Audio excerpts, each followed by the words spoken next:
A sloth, a donkey, and a curious human. Send a prompt and see what they're doing.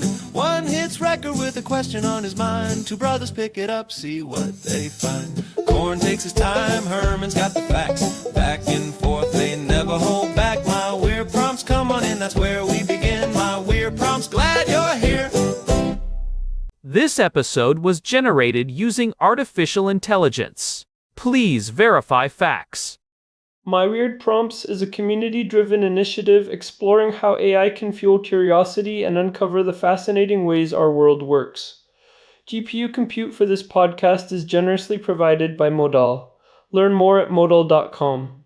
You know, Herman, I was looking at some cloud infrastructure bills yesterday, and it hit me that the dream of the self-driving database is a bit like the dream of the self-driving car. We were promised that by 2026, we would just be able to dump our vectors into a bucket, hit auto-index, and go grab a coffee while the algorithms handled all the heavy lifting.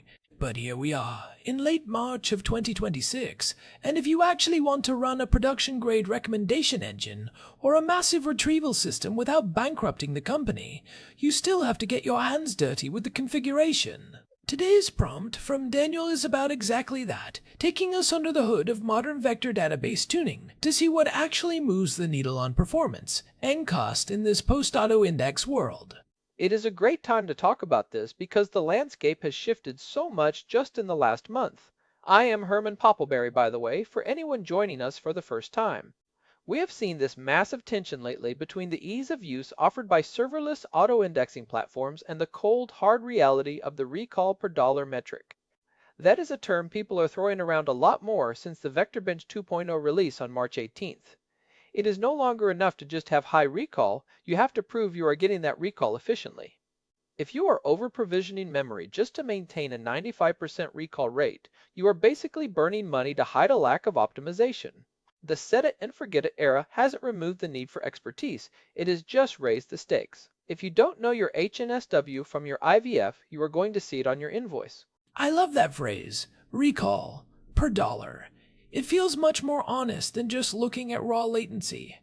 Because, sure, I can get sub 10 millisecond latency if I throw enough high memory instances at the problem, but my chief financial officer is going to have a heart attack when the bill comes due.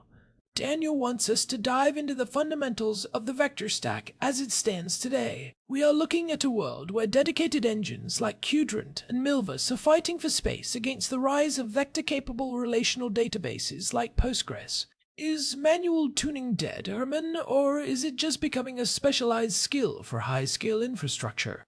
I would argue it is more vital than ever. We are moving from manual index tuning to what I call index orchestration. The database might try to automate the baseline, but for high-scale production, you still need to be the architect. We are seeing this shift, where the vector stack of 2026 is becoming more fragmented. You have the high-performance specialists like Qdrant, the massive-scale monsters like Milvus, and then the everything-in-one-place crowd-using PG vector. But regardless of the engine, the physics of the search remain the same. Daniel wants us to start with distance metrics. It seems like such a basic choice, but I suspect people are picking the default and leaving a lot of performance on the table. When are we actually supposed to use cosine similarity versus something like Euclidean distance or a straight dot product? This is the foundation of everything. If you get the distance metric wrong, the rest of your tuning is essentially trying to fix a broken compass. Let us start with cosine similarity, because that is the industry darling for natural language processing. It is measuring the angle between two vectors, not their magnitude. In 2026, with models like Claude and Gemini producing these high-dimensional embeddings, the semantic direction is usually what matters most. If you have two documents about quantum computing, one is 100 words and one is 10,000 words, their vectors might have very different magnitudes, but they should point in the same direction. Cosine similarity ignores the length and focuses on that direction. But that normalization comes with a computational cost. You are doing extra math on every single comparison to account for those magnitudes. You are calculating the square root of the sum of squares for every vector involved in the search. At scale, that adds up. Now, Here is the optimization trick that most people miss. If you pre-normalize your vectors to a length of 1 before you even insert them into the database, cosine similarity mathematically collapses into a simple dot product. A dot product is just multiplying the corresponding components of two vectors and adding them up. It is the fastest operation a processor can perform in this context. In fact, for most modern recommender systems, the dot product is the gold standard because it allows the magnitude to actually mean something. So if I am building a system where I want the most popular items to have a higher weight, I want the dot product. I remember a case study where a massive recommender system switched from cosine to dot product and saved 20% on their compute costs because they stopped doing those redundant normalization calculations on the fly. But if I am doing pure semantic search where document length shouldn't matter, I stick with cosine, but I should probably pre-normalize to save on those compute cycles. What about Euclidean distance, or L2? That feels like the one I remember from high school geometry. The straight line distance between 2 points. L2 is still vital for things like image recognition or any domain where the absolute values of the features are critical. If you are comparing physical measurements or sensor data, the magnitude is not noise, it is the data. But in the world of high-dimensional AI vectors, L2 can be tricky because of the curse of dimensionality. As you add more dimensions, the distance between the nearest and farthest points starts to converge, which makes it harder for the index to distinguish between a good match and a mediocre one. That is why we have seen such a massive shift toward inner product and cosine in the LLM era. If you are using L2 for text embeddings, you are probably making your life harder for no reason. That makes sense. It is about matching the math to the intent of the model. Now, once we have picked our metric, we have to decide how to index those vectors so we are not doing a brute force search every time. HNSW, or Hierarchical Navigable Small World, seems to be the king of the hill right now. It is the default in almost every major vector database, from Qdrant to Milvus to Weaviate. But the configuration parameters like M and F construction are still a bit of a black box for a lot of developers. Yuri Malkov, the creator of HNSW, really gave us a masterpiece with this algorithm. The way to think about it is like a multi-layered social network. At the top layers, you have a few nodes with very long-range connections. You can jump across the entire dataset in a single hop. As you move down the layers, the connections get shorter and more dense until you reach the bottom layer, which contains every single vector. The parameter m is the maximum number of outgoing connections each node can have at each layer. Usually, we see this set between 16 and 64. Think of m as the number of friends each vector has. If you have more friends, you have more paths to find the person you are looking for. And that is where the memory footprint starts to explode, right? If I increase m to 64 because I want better recall, I am not just adding a few bits, I am adding pointers for every single one of those connections. It is significant. Each connection is essentially a pointer. In a typical implementation, every connection adds about 8 to 20 bytes per vector. If you have 100 million vectors and you set m to 64, you are looking at gigabytes of just overhead for the graph structure itself, before you even account for the vector data. This is why people get sticker shock. They think their vectors are small, but their index is massive. The trade-off is that a higher m gives you more paths to find the true nearest neighbor. If m is too low, the graph is too sparse, and the search might get stuck in a local neighborhood and miss the actual best result. You are trading your memory budget for accuracy. So 16 is your budget-friendly, lower recall setting, and 64 is your high-performance, expensive setting. What about F construction? I see people setting that to 500 or even 1,000, thinking it will make their searches faster. That is a common misconception. F construction only affects the build time and the quality of the index, not the search speed directly. It determines how many entry points the algorithm explores when it is trying to decide where to place a new vector in the graph during the indexing phase. If you set it to 500, the index will be much more robust and the recall will be higher, but your ingestion speed will crawl. Beyond 500, you usually hit diminishing returns. You are spending 10 times as much energy to get a 0.1% increase in recall. For most production use cases, staying between 100 and 400 is the sweet spot. If you are going above 500, you are likely just wasting electricity. It is interesting you mentioned ingestion speed because that has always been the Achilles heel of HNSW. If you have a streaming data source where you are constantly adding new vectors, re-indexing or even just updating the graph can be a nightmare. But I saw that Pinecone just released something called Dynamic HNSW on March 12th. Does that actually solve the real-time update problem? It is a huge step forward. Traditionally, if you wanted to change your graph connectivity or significantly update the index, you often had to rebuild large portions of it, which caused latency spikes or required doubling your hardware during the transition.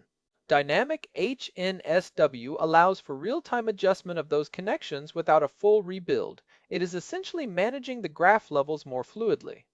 This is part of the broader move towards serverless vector architectures that Edo Liberty has been pushing at Pinecone. The goal is to make the database feel like a standard cloud service where you don't have to worry about the underlying graph maintenance. But as an engineer, you still need to know that this dynamism has a cost, usually in the form of slightly higher query latency during periods of heavy updates. I can see the appeal, but I'd also see the danger of losing that granular control. If the system is dynamically adjusting my M value or my connectivity to save itself money, is it sacrificing my recall without telling me? That brings us back to VectorBench 2.0. If we are moving toward these managed, dynamic systems, we need a standardized way to audit them. We need to know if the auto index is actually making smart choices or just cheap ones. And that is exactly why the AI Infrastructure Alliance pushed out that update on March 18th. VectorBench 2.0 isn't just measuring how many queries per second you can handle. It is looking at the stability of recall under load and, more importantly, the cost efficiency. They're using a set of standardized datasets, like the 100 million vector deep image dataset, and forcing databases to compete on a fixed budget. It is revealing that some of the most popular databases are actually quite inefficient when you stop giving them unlimited RAM. This leads us perfectly into the hardware reality, specifically the memory versus disk trade-off. Because if HNSW is a memory hog, we need a way to put it on a diet. Speaking of diets, we have to talk about quantization. This feels like the most powerful tool in the shed for someone trying to scale. If HNSW is the engine, quantization is the fuel efficiency. We have gone way beyond simple scalar quantization, haven't we? We really have. Scalar quantization, or SQ8, is still the workhorse. You are basically taking a 32-bit floating point number and squashing it into an 8-bit integer. That gives you an immediate 4 times reduction in memory. For most modern embedding models, the loss in recall is less than 1% because the models are robust enough that losing that fine-grained precision doesn't change the semantic neighborhood. But the real excitement right now is around what Qdrant released on March 5th, their Binary Quantization Plus, or BQ Plus. 40 times memory reduction is the claim I saw. That sounds almost too good to be true. How do you get 40 times compression without turning your vectors into complete gibberish? It sounds like magic, or a very aggressive marketing department. It is a clever bit of engineering specifically optimized for models like OpenAI is text embedding. 3 large. Binary quantization, at its simplest, just turns every dimension into a 1 or a 0 based on whether it is positive or negative. You are reducing 32 bits down to 1 bit. That is a 32 times compression right there. BQ Plus adds a small amount of extra metadata, a sort of correction factor, to recover some of the lost precision. When you combine that with the fact that these new models are designed to be matryoshka embeddings, meaning the most important information is packed into the first few dimensions, you can achieve incredible compression. You can fit a massive index that used to require a cluster of high memory machines onto a single commodity server. That is a game changer for smaller teams. But what is the catch? Is the search time significantly higher because you have to do all this dequantization on the fly? Actually, the search time can be faster because you are moving less data from memory to the processor. The bottleneck in vector search is often memory bandwidth, not raw CPU cycles. If your vectors are 40 times smaller, you can stream them into the processor much faster. The catch is recall. If you have a very dense vector space where the differences between items are extremely subtle, binary quantization might blur those lines too much. You might get the right neighborhood, but not the exact right neighbor. That is why a lot of people are moving to a 2-stage retrieval process. Use a highly compressed index for the initial candidate search, then do a re-ranking step with the full precision vectors for the top 50 or 100 results. It is the same pattern we see in traditional search, really. A broad net followed by a fine filter. Now, if we are talking about truly massive scale, hundreds of millions or billions of vectors, even HNSW with quantization can start to feel heavy. That is where IVF or inverted file indexes usually come into play. But I feel like IVF has a reputation for being a bit old school or harder to tune. It is definitely more manual. IVF works by clustering your vectors into neighborhoods called Voronoi cells. When you query, you first find the closest cluster centers and then only search the vectors within those clusters. The big tuning parameter here is nlist, the number of clusters. The rule of thumb we've used for years is the square root of n, where n is the total number of vectors. If you have 100 million vectors, you might set your nlist to 10,000. It is a great choice for datasets exceeding 100 million vectors where memory is a major constraint. And the trade-off there is that if you don't search enough clusters, your nprobe value, you risk missing the best result if it happens to fall just outside the clusters you checked. It is like looking for your keys in the living room but forgetting to check the kitchen even though they are right on the threshold. And tuning that nud probe is a balancing act. If you set it too high, you are basically doing a brute force search again. But what has changed recently is the hardware acceleration. Zillis, the team behind Milvus, integrated NVIDIA's RAFT library back in February. This allows for GPU-accelerated IVF searches. Because IVF is much more parallelizable than the graph-based HNSW, it can take massive advantage of GPU architectures. We are seeing cases where a GPU-powered IVF index can outperform HNSW on both speed and cost for billion-scale datasets. That is a fascinating shift. It feels like we are seeing a split in the industry. For mid-sized datasets, everyone is going for memory-resident HNSW because it is fast and easy. But for the giant-scale stuff, we are moving back toward IVF on GPUs or even disk-native approaches like disk ANN. I know Microsoft has been a big proponent of disk ANNN. Why hasn't it completely taken over if it can run off cheap NVMe storage instead of expensive RAM? It comes down to latency and complexity. Disk ANN is brilliant. It uses a graph structure called Vimana that is designed to minimize the number of disk I/O operations. But even with the fastest NVMe drives, you are looking at millisecond scale latencies compared to microsecond scale for RAM.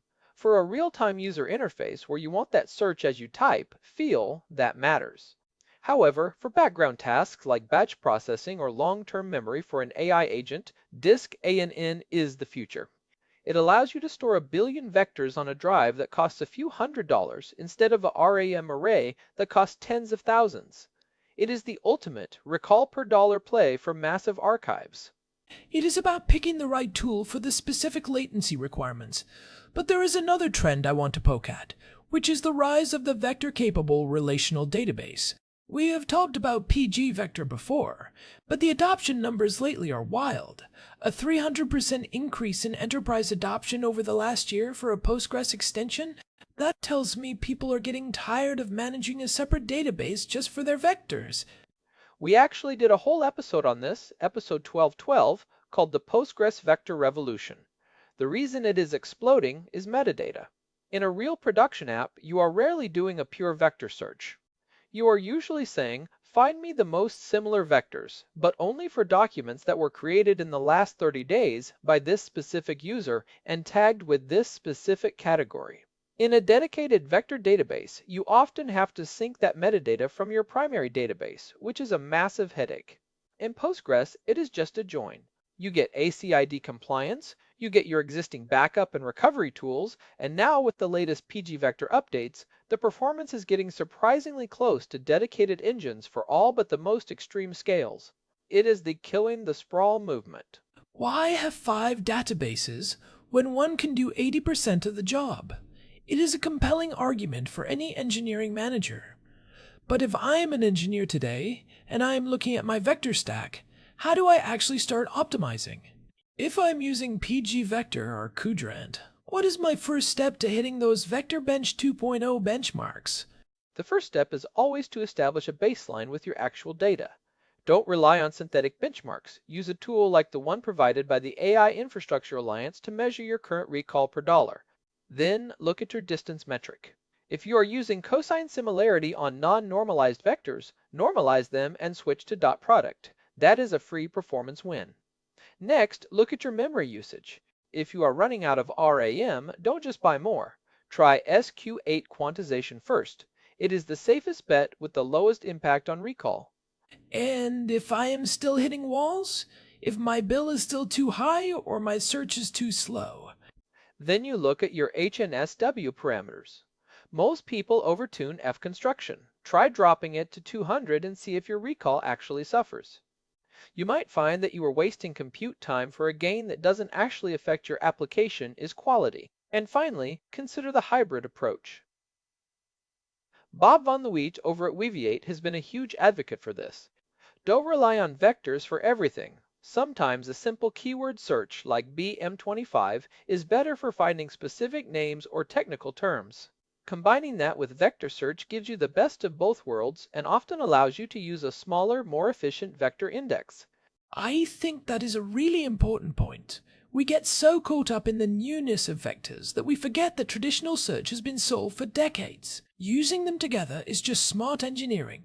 I want to go back to something you mentioned earlier about the future of this space. Edo Liberty is vision for serverless, the move toward disk native, the rise of GPU acceleration. Where does this end? Are we going to reach a point where the database is so smart that we don't need to know what M or F construction even mean? That is the trillion-dollar question. I think we are moving toward a world where the database handles the math, but we still need to be the architects. Even if the index tunes itself, you still have to decide which embeddings to use, how to handle your metadata, and what your latency versus cost trade-offs are.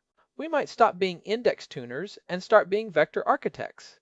The database might decide how many layers the graph needs, but you still have to decide if a 92% recall is good enough for a movie recommendation versus a 99% recall for a medical diagnosis tool. That medical example is a great way to frame it. The stakes of the application dictate the budget for the math. If I'm just recommending cat videos, I can afford to be a bit sloppy with my recall if it saves me 90% on my server bill. If I am helping a doctor find similar cases for a rare disease, I will pay whatever it takes for that extra 1% of accuracy. We are moving from a world of, can we do this, to how much should we pay to do this? And that is the heart of the My Weird Prompts philosophy, really. It is about understanding the underlying mechanisms so you can make those value judgments. If you don't know how quantization works, you can't intelligently decide when to use it. You are just guessing. And in 2026, guessing is expensive. Well, I feel a lot less like I'm guessing now. This has been a deep dive, Herman. I think for the engineers out there listening, the takeaway is clear. Stop using the defaults. Audit your recall, look at your distance metrics, and don't be afraid of quantization. It is the only way to survive the vector DB hangover we talked about in episode 1215. We are in a phase of the industry where efficiency is the new innovation. It really is. And keep an eye on those March 2026 releases. The pace of innovation right now is staggering. Between Pinecone, Qdrant, and the new benchmarking standards, the best practices are being rewritten every few weeks. We are seeing a maturation of the field where the weird prompts of yesterday are becoming the standard configurations of today. Which is why we will keep doing these episodes to keep everyone up to speed. This has been a fascinating look at the plumbing of the AI revolution. It is not all flashy models and chat interfaces. A lot of it is just very clever graph theory and bit shifting. It is the kind of engineering that happens in the dark, so the light on the front end can stay on. The best kind of engineering, if you ask me. It is elegant, it is mathematical, and it has a direct impact on the bottom line. Of course you would say that. You've been waiting all week to explain the HNSW graph levels, haven't you? I could see the excitement in your voice when you mentioned Yuri Malkov. Guilty as charged. It is just such an elegant solution to a really hard problem. The way it mimics social networks to solve high-dimensional search is just beautiful. Well, you made it sound almost easy. Almost. We should probably wrap it up there before you start explaining the math behind Voronoi cells again, or start drawing diagrams in the air. Big thanks as always to our producer Hilbert Flumingtop for keeping the show running smoothly behind the scenes and making sure our own metadata is properly indexed. And a huge thank you to Modal for providing the GPU credits that power our research and the generation of this very show. We couldn't do these deep dives into things like GPU accelerated IVF without that kind of specialized infrastructure. If you found this technical breakdown helpful, do us a favor and leave a review on Apple Podcasts or Spotify. It actually makes a huge difference in helping other engineers find the show and helps us maintain our own recall in the podcast directories. You can also find the full archive of all 1,455 episodes at myweirdprompts.com. There is a search bar there that actually uses some of the vector tech we talked about today, so you can test out the latency and recall for yourself. See if you can spot the quantization. This has been My Weird Prompts. I am Corn. And I am Herman Poppleberry. We will catch you in the next one. See ya. This episode was generated using Gemini Flash 3. Text-to-speech engine was Chatterbox. Thanks for listening to our show, My Weird Prompts, where our thoughts go from slow takes to facts on cue. We change and follow through. My weird prompts, that's the flows from slow